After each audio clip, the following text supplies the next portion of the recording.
What's up, everybody? My name is Scott Waters. Welcome to No Life Till Metal.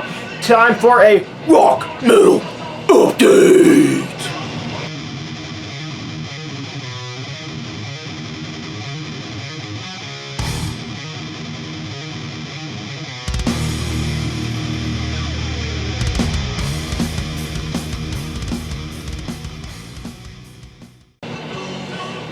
That's right, time for a rock and metal update. All vinyl this edition, mostly metal this time around.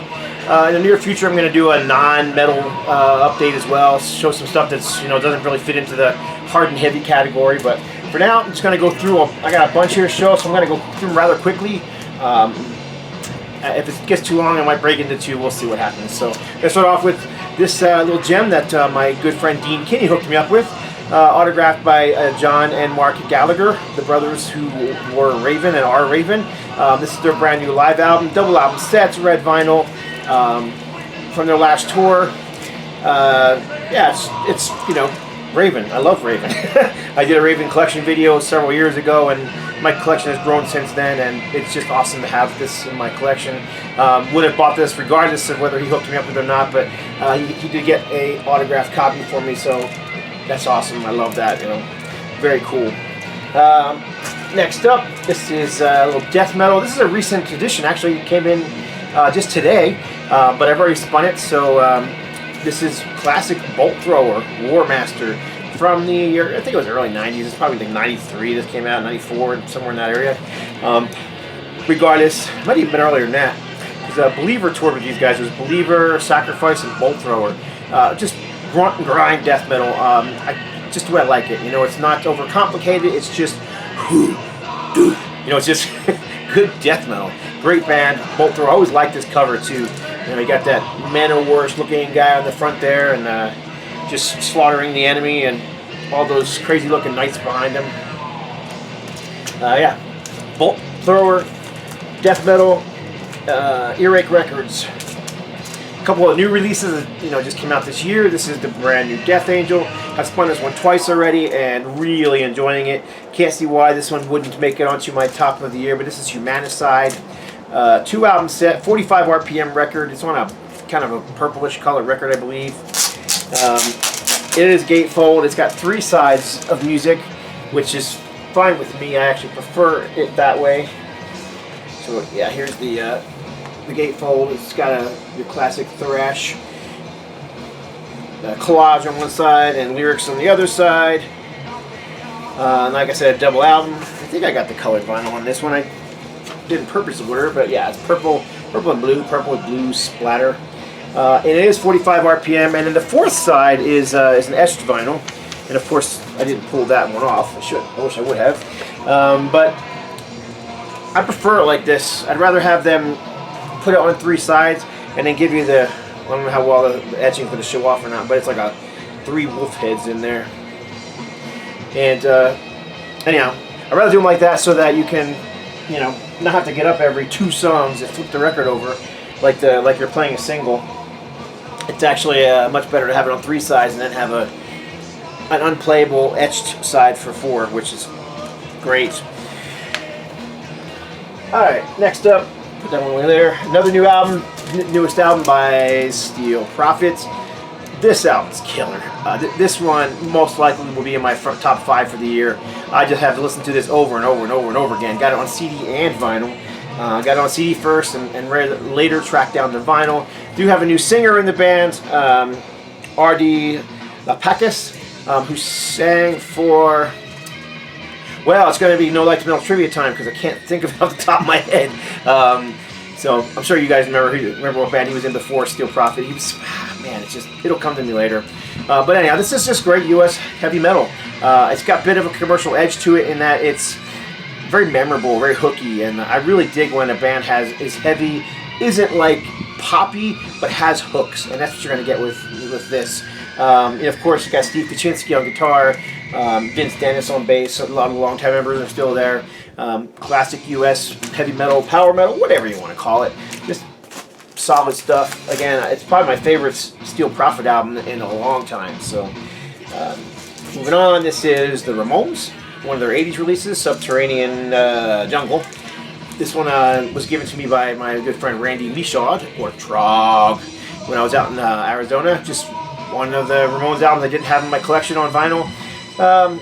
Yeah, solid Ramones album. This one's got a huge hit, if you can say anything the Ramones did a hit, but in Psychotherapy, probably one of their most known songs is on here. Psychotherapy, Psychotherapy. Yeah, that song. Not much to say about it. It's just great stuff. Ramones. US heavy metal, speed metal from Oblivion Night. This album's got a bit of a story to it. I'll kind of keep it short, but originally Greeno, who used to do DC videos and no longer does, picked up a copy of this record and he brought it home and he hated it. So he asked me if I wanted it, and I said, sure, I'll check it out. And he sent it to me, and I popped it on turntable. I'm like, wait a minute, I know who Oblivion Night are, and this, I don't know what the heck this is. So what ended up being in the jacket was a test pressing for some black metal band. I can't even remember the name of the band off the top of my head anymore. It was a few years ago. I ended up giving a test pressing away to a friend of mine who was really into that black metal band. So I still have the old cover. The original, test pressing just came in a plain cover. So finally I scored an actual copy of this. They are numbered. There was 500 of them. This is number 486 of 500. Like I said, just great US heavy metal, traditional metal, pushing on the boundary of the speed metal. If you like a band like Heathen's Rage, which I touted about before, you're probably going to like Oblivion Night because they kind of ride that fence between thrash metal and speed metal and clean singing, technical guitar playing, lots of speedy licks and great guitar hooks. Good stuff, Oblivion Night. And this actually is a compilation of a bunch of their stuff from I think it's all 80s stuff. Side A, demo recorded in 87. Side B, demo recorded in 1990 on Steel Legacy Records. This is the brand new release. This is an orange vinyl version, I think. Yeah, orange vinyl. From what I know, there's 200 copies of this. It doesn't say on it anywhere, but I think they said on the website there was 200 copies of the Iced Earth, original Iced Earth demo pressed. And you're thinking, demo, it's going to sound like crap because demos sound like crap. No, not really. This demo sounds superb. And actually, some people say it sounds better than the first album because it's the same lineup. And I wouldn't disagree. This thing sounds great. It was recorded at the legendary Sound. It was recorded in Florida. Let's see if I can find the name of the studio one here. If I said it, More Sound, right? That's it. More Sound Studios. Recorded at More Sound Studios, Tampa, Florida. So there's the original demo cover down there, and this was actually released on CD many years ago officially through the band's website, the band's box set. It also came with their one and only tribute CD back then, which has since also been re-released. So anyhow, cool orange vinyl, Iced Earth, Enter the Realm. It's a single-sided record. I think that I meant to get the record out and show you, and I didn't. I think the B-side is an etching as well. It seems to be a popular thing these days. Yeah, it is. And you can see, I don't know, like again, it's hard to tell how well it's going to show up on there because I really can't see myself or the record, so. But beautiful orange vinyl. Sounds great. Brilliant US power metal. Again, kind of sitting on that edge between traditional heavy metal and thrash metal. Not unlike Oblivion Night. Not unlike Heathen's Rage, that kind of sound. But I love that kind of stuff, so I'll put this away later. Alright, next up, Trouble, Simple Mind Condition on vinyl. Finally! Scored this fairly inexpensively. Just classic Trouble. This is still you still have Bruce Franklin and Eric Wagner in the band. This is before Eric and Bruce split and formed, two different bands, Trouble and The Skull. But yeah, this is just great stuff. If you like, say, Plastic Greenhead, the self-titled Trouble album, anything they did kind of has that stoner rock doom feel, and this album is spectacular. Love it. Glad to have it on vinyl. Now, if they would just release the first two albums they did on Deaf America Records, that would be freaking awesome. Was out in Phoenix, hit a couple record shops while I was out there. Surprised to find this one in a thrift shop called Bookman's. Bookman sells books, obviously, CDs, records, video games, any kind of media thing, toys. Everything is pretty much used, but the cover's a little beat up, but this is VENOM Manitou. This is a 12-inch single on Neat Records. Was really surprised to find this in there. It was $10, so The vinyl plays well. It's got 3 songs total on it. I can't remember if this is the extended version of Manitou or not. I don't think this is the album version. It's a little longer than I remember Manitou being. I didn't get out, you know, the full length album to play it and check it out with it, but yeah. Let me see got the old school.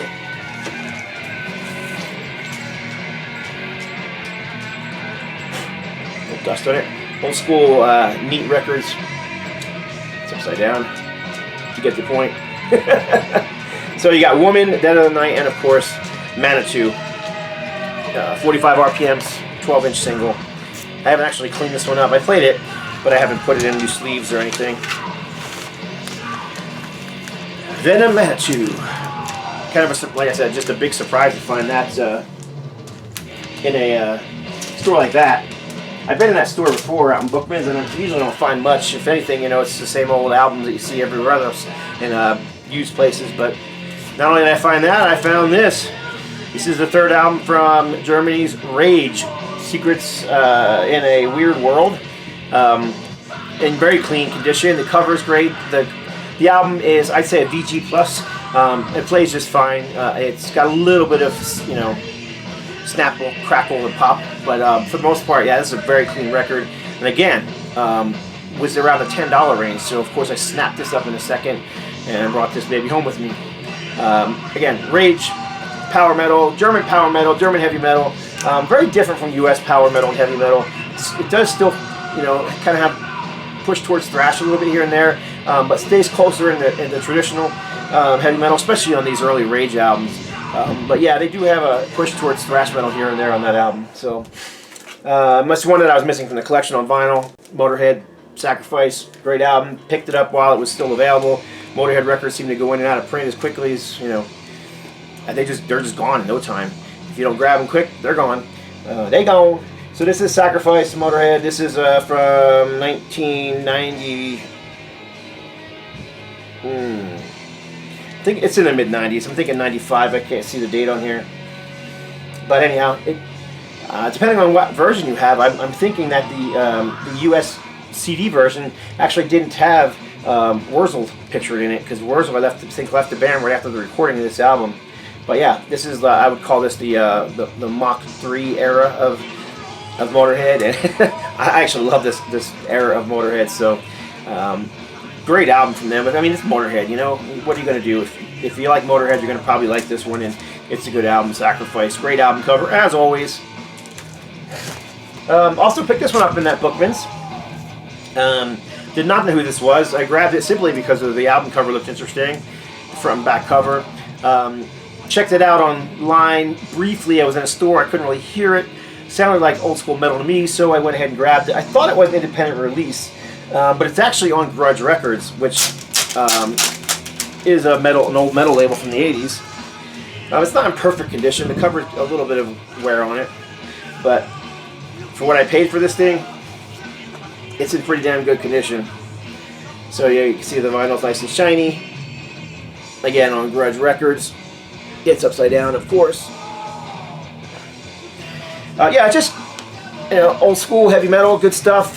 It's not the same Elias or Alias or whatever you want to say that many know. It's like I think there's a Christian contemporary band called Elias, and pretty sure there's an AOR band called Elias. Now this is old school 80s heavy metal. This album was, I think, let's see if I can find a date real quick before I guess. Yeah, 87. Man, that would have been a great guess. But yeah, I really enjoyed this one. Played it a couple times. Probably play it again before I put it away. Elias, self-titled, 1987. Metal. More metal coming up. Big shocker. A U.S. heavy metal band called Omen. This is their 2nd album. This band from Los Angeles, California. They were one of the bands I consider to be Metal Blade house bands. It seemed like Omen and Lizzie Borden were just putting out album after album on Metal Blade Records to marginal success. It wasn't that they weren't successful. They just weren't as big as they could have been and should have been. This is the original lineup still features vocalist J.D. Kimball, who has since passed away, I think, 10, 15 years ago now already. Yeah, solid heavy metal. I really like Omen. This does not have a picture sleeve in it, I don't think. Oh yeah, it does. Here's the lyric sleeve. And a photo of the band on the back side, the old school black and white photo. Kind of like that look. Yeah, good stuff. I love Omen. You know, just solid American heavy metal. No frills, no thrills, just, you know, pounding riffs and memorable songs, great vocals, great guitar licks, you know, solid rhythm section, everything you want from an American heavy metal band. This next one is not heavy metal, well, not by today's standards. I just grabbed this one for two reasons. This is Nazareth, this is Malice in Wonderland, which, of course, I had a copy of this, and I brought my copy out, so you can kind of see the difference between the two covers. So the cover struck me as unusual. I had seen this one before. This is the European version on Vertigo Records, whereas the American version is on A&M Records. For some reason, I didn't have my copy with me, obviously, when I was shopping in Phoenix. I thought maybe there was a different song on here or something different about this album, and it wasn't real expensive, so I snagged it. It's a very clean version, like I said, on, is it Phonogram? I thought it was Vertigo. It is Vertigo, the Vertigo logo there. It says Phonogram on the bottom. But what is the difference is, it sounds to me like it's either a different mix or a different mastering, and it's definitely a different song order than the US, but I don't see any songs on one that's not on the other. So it's just two different versions of the same record.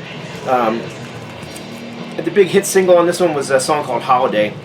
And I'm just a huge Naz fan to begin with, so, I mean, back in the 70s, these guys were kind of part of that first wave of heavy metal, but these days, you know, people argue over it saying, no, they're just a rock band. Okay, well, whatever. I don't care what you label them, I still like them, so. Next up, Japanese band, EZO. Picked this one up in another record store out there. Actually, it was another Bookman's I went into. I went into two different Bookman's in two different cities, and this one was in there, $7, I think. It's got a little bit of ring wear at the top, up here. Not too bad, really, considering a little bit of ring wear at the bottom. But very clean record, and I just never owned this record. I've owned their other record, which I think is their second album. I think it's their first. Yeah, I really enjoyed it. I like Japanese metal, so they look a little odd, you know. They got kind of the, I don't know what you call that look they got going on there. I don't know, their look is very Japanese, but looks very metal at the same time. So, but the look's not as important as music, and quite enjoyed the traditional heavy metal that they play with very good guitar playing, fantastic guitar playing. Right, moving on, this is the first or second album from Juggernaut. I always mix them up. They had two albums that came out around the same time. Again, this was on Metal Blade Records. I think this was the second album. Anyhow, again, straight up heavy metal, late 80s, so pushing a little bit towards speed metal and thrash. I haven't seen people label them thrash. I don't really think so. I think they kind of stay within the boundaries of traditional heavy metal. Again, it was 1985, so, you know, bands like Metallica and Slayer were getting huge at the time.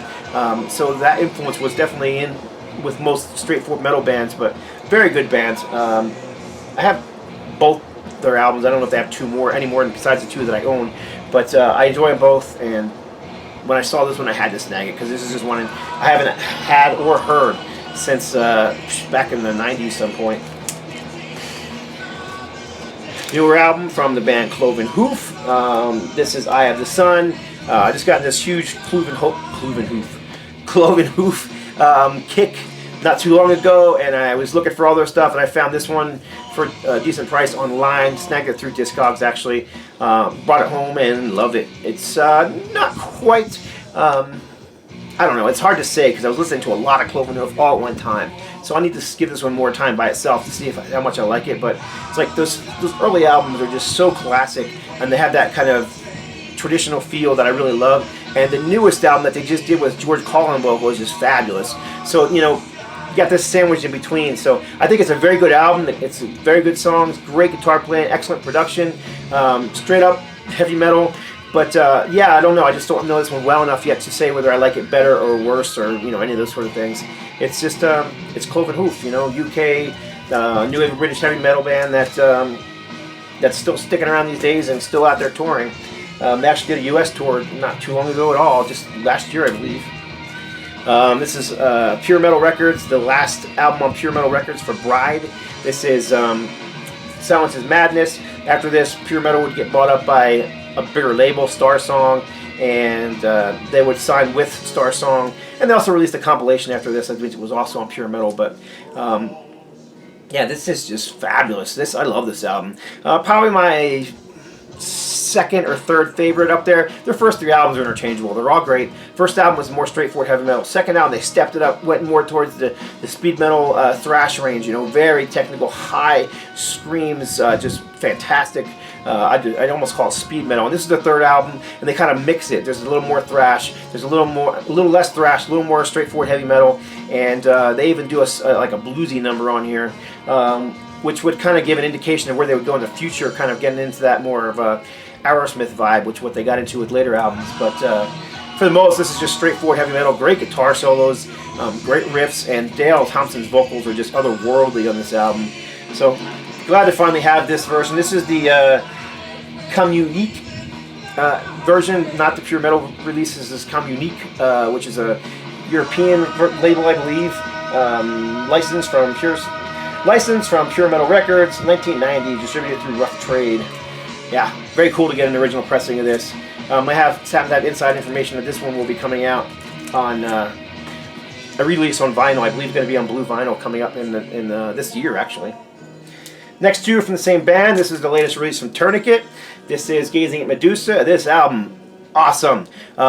It's got mixed reviews. Some people like it, some people don't. The first 3-4 Tourniquet albums are just among my favorites from them. They've been a favorite band of mine ever since then. They have some stuff in the middle that I like a lot too, but nothing really, you know, just bowled me over as much as this one has since those early albums. I just think Ted Kirkpatrick stepped it up, giving us just a great, straightforward, technical, heavy metal album, pushing a bit towards, you know, it's got some speed, it's got some aggression, it's got highs and lows, valleys and peaks, it's got some doom parts, it's got some speedy thrash parts, it's got a little bit of everything in there. And then on top of that, you got vocals by Tim Ripper Owens, who of course was a Priest for a while.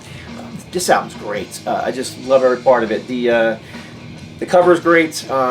This is going to be on my list for 2019, no doubt about it. Some people are going to argue that it came out in 2018, and yes, the CD was released at the end of 2018. The vinyl just showed up this month, and I ordered it back in 2017 or 2018. I did the Kickstarter for this vinyl. So for me, I didn't get it until 2019, so it's in my 2019 reviews. Along with that album, they also released, and I also pre-ordered this one, their 4th full-length album, Vanishing Lessons, their first with vocalist Luke Easter. Again, great record from them. Not quite as thrashy as the first 3. A little more groove mixed in with it.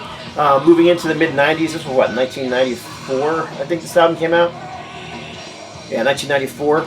So yeah, it had a little bit of more of a groove here and there. But again, great album from them. Acid Head's on here, which is one of their standout cuts. Buried with some Cargo, Drowning Machine, Pushing Brooms, Vanishing Lessons. This is a great album. It's just great, Tourniquet. This is the original cover. There's 2 different covers that have been published on this CD, but this is the original cover that came out back on Intense Records back in the 90s. So glad to have it finally released on vinyl. Very cool.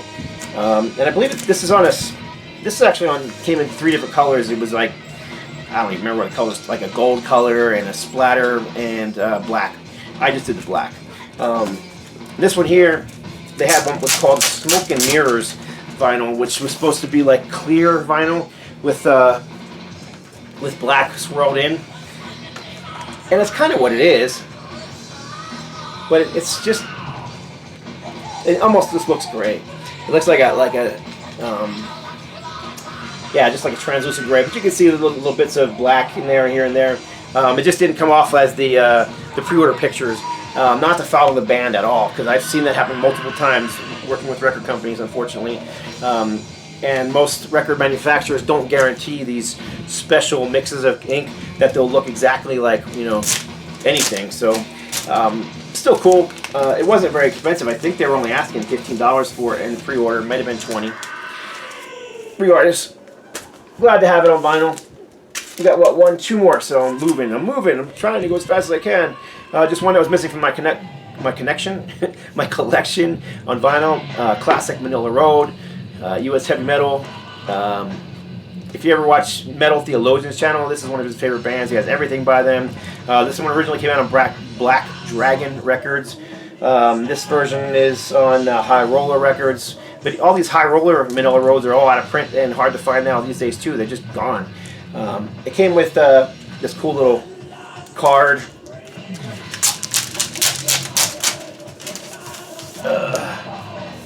Came with this cool little promotional photo. There's the back cover with the lyrics, and if I'm not mistaken, there was also an insert with credits and whatnot, and photos and all that kind of fun stuff. And is that it? Let's see. Yeah, and then there's the vinyl itself, which is I believe just a pure white vinyl. Oh, clear vinyl. I was wrong. It's a clear vinyl. I see you. So, very cool. You know, just a classic U.S. rock band. We just recently lost Mark the Shark Shelton recently. So the last, was it 2 years ago now, I think? Losing a lot of them. And then finally, Alice Cooper, Hey Stupid. His mid-80s, late mid-80s period where he was going for the more metallic sound, a bit of a, some people say pop metal, commercial metal, I don't know. It's just rock and roll. And it's Alice Cooper, and I love Alice Cooper. The guy knows how to entertain, he knows how to sing, he knows how to make an interesting song, and that's exactly what you get with Hey Stupid. The big song here, I believe, was a Feed My Frankenstein. That song was on here. Can't remember if there's any other hits on this one or not. Doesn't really make a difference. Hey Stupid was kind of popular too, if I'm not mistaken. They had a video that might have been on MTV back in the day, but yeah, just glad to finally get this one on vinyl. And this was done, and I made a trade for this one, so very cool. That's it. So that's my rock metal update for this month, which is heading into the end of June now. And next update is going to be a 7-inch, which I'm going to actually do today. So going to have 2 updates today. That's it. Appreciate y'all watching. God bless. Stay strong.